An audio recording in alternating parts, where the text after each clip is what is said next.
Bible अध्ययन श्रृंखला के अंदर आपका हार्दिक स्वागत है। मिलकर हम पहला थिस्सलुनीकियों की पत्री का अध्ययन करने जा रहे हैं।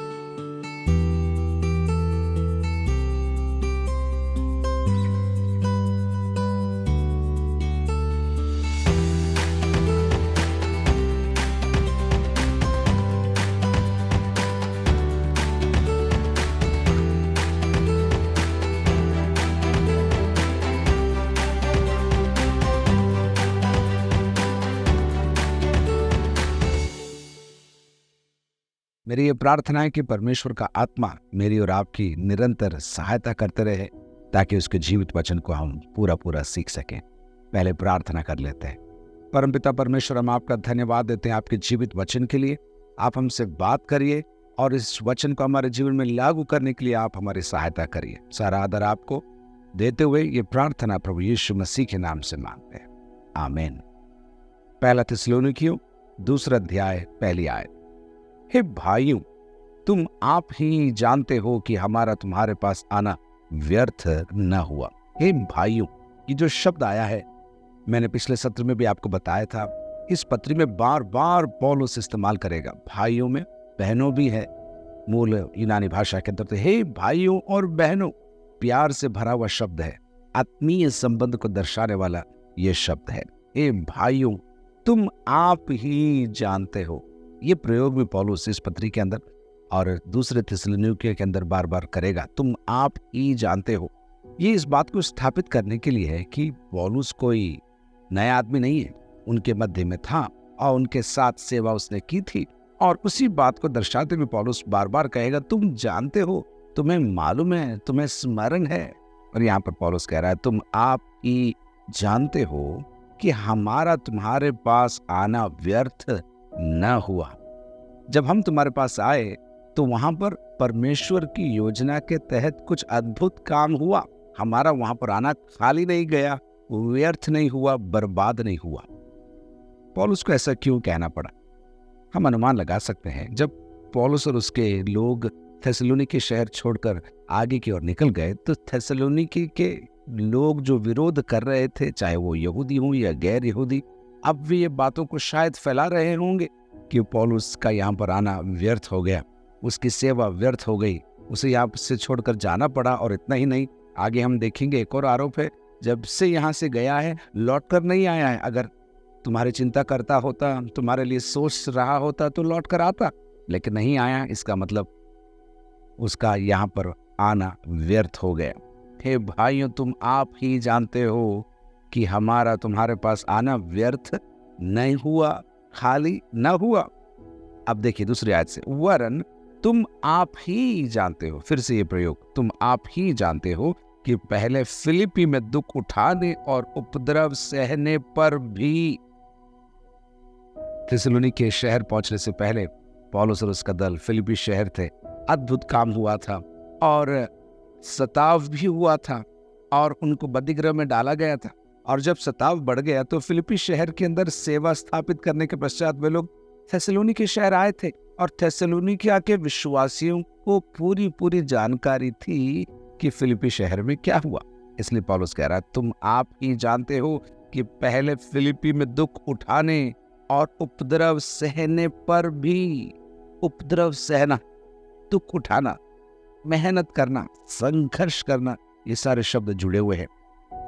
तुम आप ही जानते हो कि पहले फिलिप्पी में दुख उठाने और उपद्रव सहने पर भी हमारे परमेश्वर ने हमें ऐसा साहस दिया।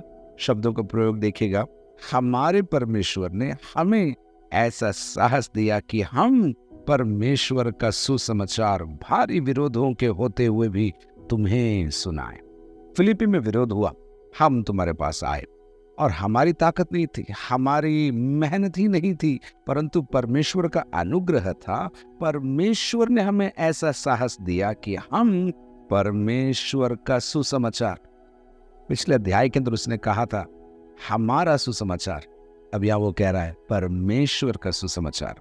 परमेश्वर ने साहस दिया कि हम परमेश्वर का सुसमाचार भारी विरोधों के मध्य भी, अब थिस्सलुनीके शहर के अंदर भी विरोध उठना शुरू हो गया था, पर पौलुस ने सेवा बंद नहीं।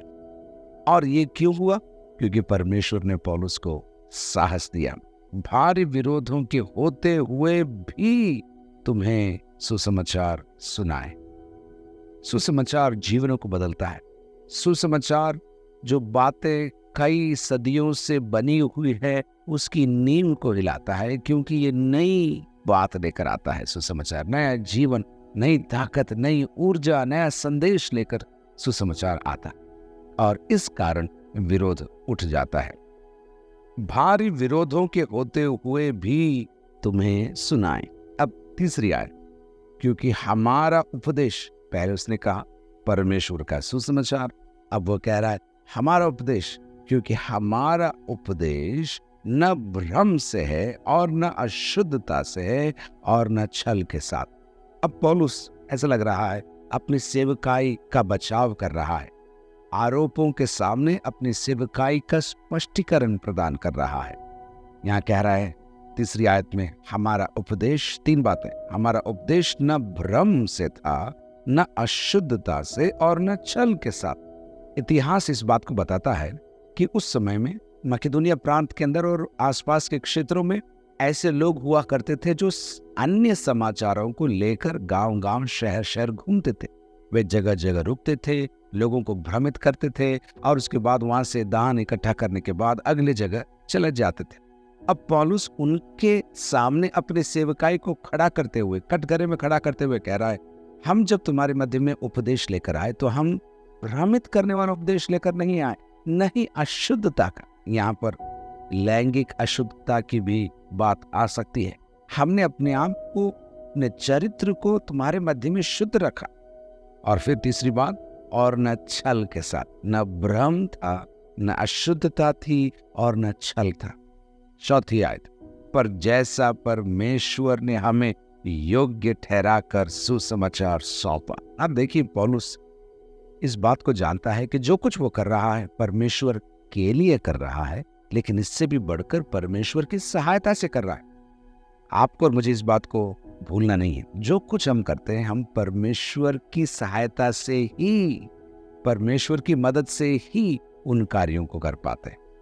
अगर आप इस अध्ययन को सुन पा रहे हैं, अगर मैं इस अध्ययन को तैयार कर पा रहा हूं, ये सब कुछ परमेश्वर की मदद से ही हो रहा है। पौलुस इस बात को जानता था, इसलिए वो क्या कह रहा है, देखिए, पर जैसा परमेश्वर ने हमें योग्य ठहराकर, हिंदी में आपको लगेगा एक पदवी है योग्य ठहराकर, पर मूल के अंदर इसका अर्थ है परीक्षा लेने के बाद, उसको तैयार करने के बाद, परीक्षा करने के बाद, परीक्षण करने के बाद। पौलुस कह रहा है परमेश्वर ने हमें परीक्षण करने के बाद सुसमाचार क्या किया, सौंपा, हमें दिया। हम वैसा ही वर्णन करते हैं, जैसा हमें मिला वैसा ही हम वर्णन करते हैं। आपको याद होगा पहला कुरिन्थियों के 11वें अध्याय के अंदर पौलुस इस बात का प्रयोग करता है प्रभु भोज की विधि के बारे में सिखाते हुए। वो कहता है, क्योंकि ये बात मुझे प्रभु से पहुंची और मैंने तुम्हें भी पहुंचा दी। पहला कुरिन्थियों 11:23, मुझे पहुंची, मैंने तुम्हें पहुंचा दी। पर जैसा परमेश्वर ने हमें योग्य ठहराकर सुसमाचार सौंपा, मेरे मन की उपज नहीं है सुसमाचार, पौलुस कह रहा है, मुझे सुसमाचार सौंपा, हम वैसा ही वर्णन करते हैं। आगे, और इसमें मनुष्यों को नहीं परंतु परमेश्वर को, फिर से परमेश्वर आया, मनुष्यों को नहीं परंतु परमेश्वर को जो हमारे मनों को जांचता है प्रसन्न करते हैं। पौलुस कह रहा है तुम हमारे मन को नहीं जानते, हमारे कार्यों को ही देख पाते हो या उसका फल तुम पाते हो, लेकिन हमारे मन को जांचने वाला एक परमेश्वर है।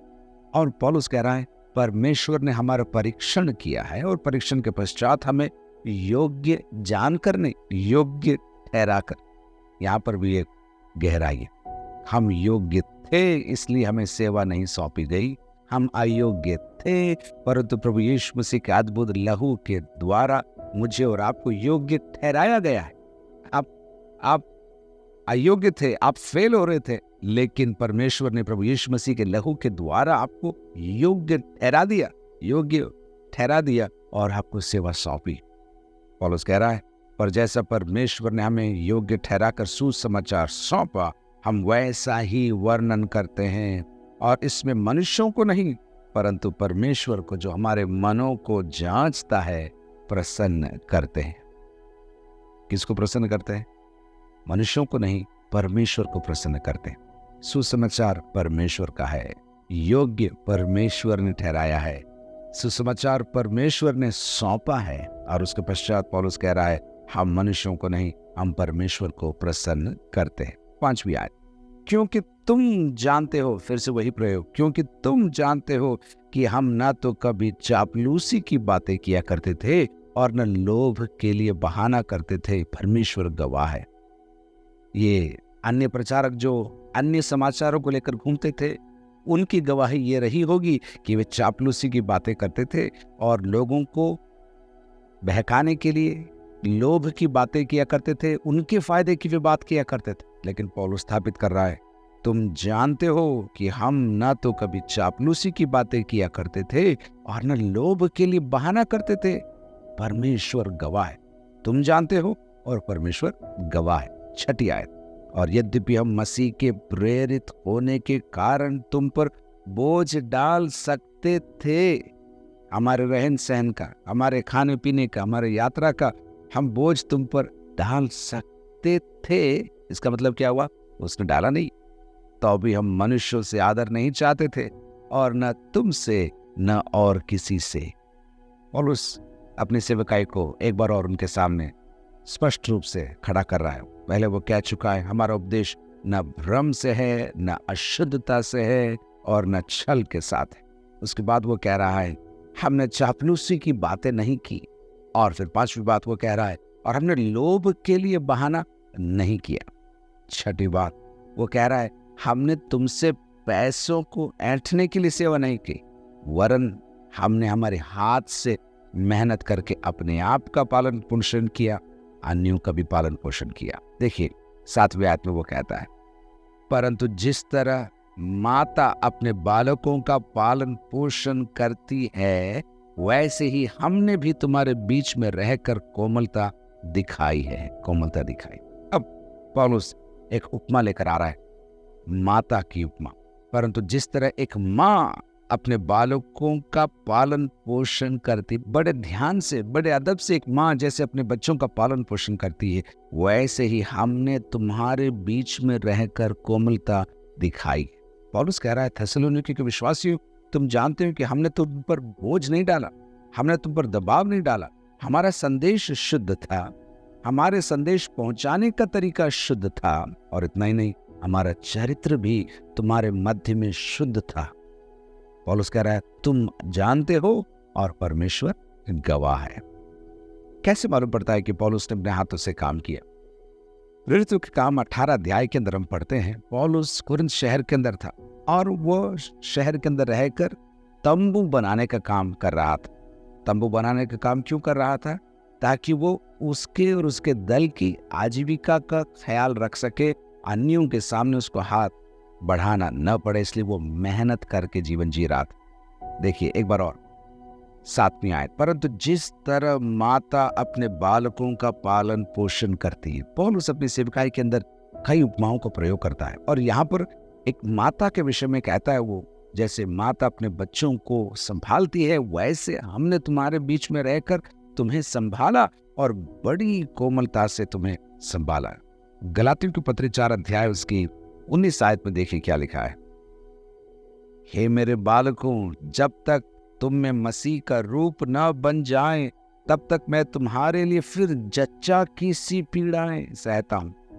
पौलुस विश्वासियों के लिए जच्चा की सी पीड़ा सह रहा है। गलातियों के अंदर वो कह चुका है, अब यहां पर वो कह रहा है, मैंने तुम्हारे लिए माता के समान प्रेम प्रदर्शित किया, तुम्हारे मध्य में कोमलता दिखाई। 8वीं आयत, और वैसे ही हम तुम्हारी लालसा करते हुए, अब पौलुस और प्रेम भरे शब्दों को प्रयोग कर रहा है। देखिए, और वैसे ही हम तुम्हारी लालसा करते हुए न केवल परमेश्वर के सुसमाचार पर अपना प्राण भी तुम्हें देने को तैयार थे, इसलिए कि तुम हमारे प्रिय हो गए। पौलुस कह रहा है, हमने हमारे संदेश में न भ्रम मिलाया, न अशुद्धता मिलाई, न छल मिलाया, और न चापलूसी की बातें मिलाई, और न लोभ की बातें की। इन बातों के विपरीत हमने हमारे हाथों से मेहनत किया, और जैसे एक माता अपने बच्चों का ख्याल रखती है, वैसे हमने तुम्हारा ख्याल रखा। और इतना ही नहीं, हमने तुम्हारे मध्य में कोमलता दिखाई। और इतना ही नहीं, 8वीं आयत में वो कह रहा है, हमने न केवल तुम्हें सुसमाचार दिया, पर अपना अपना प्राण भी तुम्हें देने को तैयार हो गए। एक सेवक को जरूरी है कि वो अपने कलीसिया से प्रेम करे। एक सेवा करने वाले को जरूरी है कि जो काम परमेश्वर ने उसे दिया है, उसे वो प्रेम करे और उसके द्वारा दूसरों की मदद करे। सो देखिए, वो कह रहा है, सुसमाचार हमने पाया, हमने तुम्हें सुसमाचार दिया, पर न केवल सुसमाचार दिया, पर अपना अपना। और पौलुस जब अपना अपना कह रहा है, तो अपना ही नहीं, पौलुस सिलवानुस की और तीमुथियुस की भी बात कह रहा है। और वो कह रहा है, अपना अपना प्राण भी तुम्हें देने को तैयार थे। और फिर आखिरी और प्रमुख बात, इसलिए कि तुम हमारे प्रिय हो गए थे। हमारा दिल तुम पर आ गया था, हम तुमसे प्रेम करने लगे थे, हम तुम्हारे मध्य में परमेश्वर के कार्यों को देख रहे थे, हम दिल से तुमसे प्रेम कर रहे थे। पहला कुरिन्थियों 4 अध्याय की 14वीं आयत में देखिए पौलुस क्या कहता है। पहला कुरिन्थियों 4:14, मैं तुम्हें लज्जित करने के लिए ये बातें नहीं लिखता, परंतु अपने प्रिय बालक जानकर तुम्हें चिताता हूं। प्रिय बालक जानकर तुम्हें मैं चिताता हूं। तो पौलुस अपने विश्वासियों से दिल से प्रेम कर रहा है। और पौलुस यहाँ पर 8वीं आयत में हमें कह रहा है, हमने तुम्हें न केवल सुसमाचार दिया, पर मानो अपना प्राण भी दिया, क्योंकि हम तुमसे प्रेम करने लगे थे और तुम हमारे दिल में आ बसे थे। प्रभु आपको इन वचनों के द्वारा आशीष दे।